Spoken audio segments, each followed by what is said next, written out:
সুপ্রিয় দর্শক শ্রোতা আসসালামু আলাইকুম। সবাই কেমন আছেন? আশা করি সবাই ভালো আছেন। দূরের কাছে সবাইকে স্বাগতম জানাচ্ছি তথ্যটিভি.নিউজের নতুন এই ভিডিওতে। দর্শক শ্রোতা, আমরা দেখেছি যে মিজানুর রহমান আজহারী হুজুর কিছুদিনের মধ্যেই অনেক মানুষের মন জয় করে ফেলতে পারছে তার মুখের ব্যবহার দিয়ে। তার মুখের মধুর কণ্ঠ দিয়ে অনেক বাঙালি জাতির মন জয় করে ফেলছে। কিন্তু কিছু কিছু মানুষ আছে এখন তার পিছনে উঠে পড়ে লেগেছে। কিছুদিন আগে আমরা দেখেছি যে তার মেয়েকে নিয়ে এক কোরআনের হাফেজ গুজব ছড়াচ্ছে। সে এখন ফেসবুকে লাইভে এসে ক্ষমাও চাইছে। তার ভুল হয়েছে, সে এখন ক্ষমা চেয়েছে ফেসবুকে লাইভে আসি। এখন আমি আরো একটি মানুষকে দেখাই দিব যে মানুষটা সবসময় মিজানুর রহমান আজহারী হুজুর আল্লামা দেলোয়ার হোসেন সাঈদীকে নিয়ে ফেসবুকে বাজে বাজে পোস্ট করতেছে।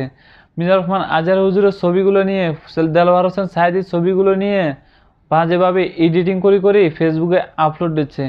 কিন্তু এদের কোনো বিচার হচ্ছে না, এরা কোনো পুলিশের হাতে গ্রেপ্তার হচ্ছে না। আমাদের দেশে যদি কেউ গুজব ছড়ায় তার নামে ডিজিটাল নিরাপত্তা আইনে মামলা করা যায়, কিন্তু এই লোকগুলো যে গুজব ছড়াচ্ছে তাদের নামে কেউ মামলা করতেছে না।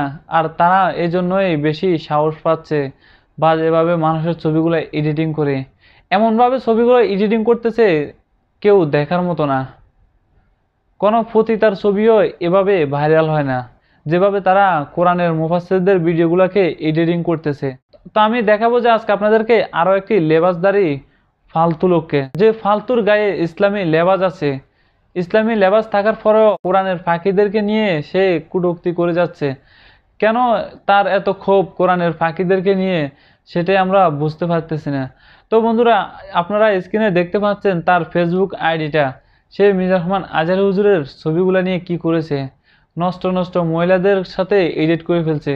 তার প্রোফাইলের মধ্যে দেখা যাচ্ছে আরো বাজে বাজে ছবি ওগল এডিট করে ছেড়ে দিয়েছে।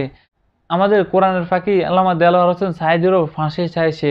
সে একজন মুসলমান হয়ে কিভাবে একজন মুসলমানের ফাঁসি ছেড়ে যাচ্ছে, একজন কোরআনের মুফাসসিরের ফাঁসি ছেড়ে যাচ্ছে, সেটা আমাদের বোঝা যায় না।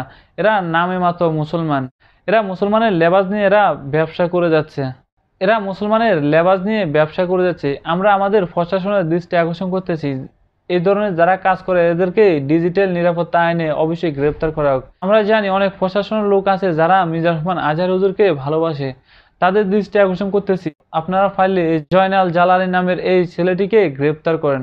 এ যে কাজটি করেছে এগুলো সব অন্যায়, ডিজিটাল নিরাপত্তা আইনে একে গ্রেপ্তার করা যাবে। তো বন্ধুরা, আপনারা ভিডিওটি বেশি বেশি করে শেয়ার করবেন, যারা প্রশাসনের লোক আছে তাদের দৃষ্টিতে যেন এই জয়নাল জালালী পড়ে যায়, এই জয়নাল জালালীকে যেন গ্রেপ্তার করা হয়। আর না হয় এমনভাবে ভাইরাল করেন যেন ফেসবুকে এসে তওবা করতে হয় তাকে। তো বন্ধুরা, ভালো থাকবেন, অন্যকে ভালো রাখবেন, তথ্যটিভি.নিউজের পাশে থাকবেন। এতক্ষণ আমাদের সাথে থাকার জন্য অসংখ্য ধন্যবাদ। আজকের জন্য এতটুকুই বলা ছিল। খুদা হাফেজ।